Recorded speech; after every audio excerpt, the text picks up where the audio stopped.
Hi friends, బాగున్నారా? మిమ్మల్ని వదిలిండలేక మంచి రెసిపీతో మీ ముందుకు వచ్చేసా. ఈరోజు పెట్టేది తాలింపు చారు. ముందుగా మట్టి పాత్ర పెట్టుకొని తగినంత ఆయిల్ వేసుకొని తరువాత కడిగి పెట్టుకున్న కరివేపాకు రెమ్మలు వేసుకొని గరిటెతో బాగా కలపాలి.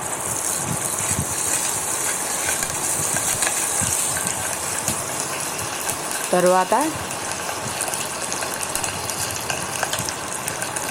పోపుల సామాన్లు పెట్టి తీసుకొని కొంచెం జీలకర్ర, కొన్ని ధనియాలు, కొంచెం వాము ఎక్కువ వేసుకుంటే కొంచెం అరుగుదలకు మంచిదని చెప్పి వాము ఎక్కువ వేసుకోవచ్చు, మీ ఇష్టం. మట్టి పాత్రలో ఏ కర్రీస్ కానీ ఏం పెట్టుకున్నా సరే చాలా బాగుంటున్నాయి. ఒకసారి ట్రై చేయండి ఫ్రెండ్స్. మీరు కూడా ఎప్పుడు నాన్ స్టిక్ మూకుల్లోనే వండుకుంటున్నాం కదా, అలా ట్రై చేయండి సార్. తర్వాత తాలింపు అయిపోయిన తర్వాత వాటర్ వేసుకొని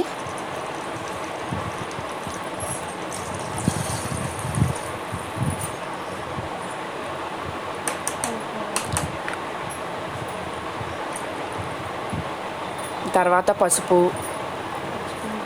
కొంచెం ఉప్పు, చింతపండు,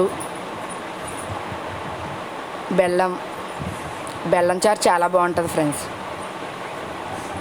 ఒకసారి కలుపుకొని పక్కన పెట్టుకున్న చారుని బాగా మరిగించుకోవాలి. బాగా మరిగిన తర్వాత అబ్బా, చారు మరిగితే వచ్చే వాసన, వేడివేడి అన్నంలో చారు వేసి తింటే నా సామి రంగా వేడివేడి తాలింపు చారు రెడీ.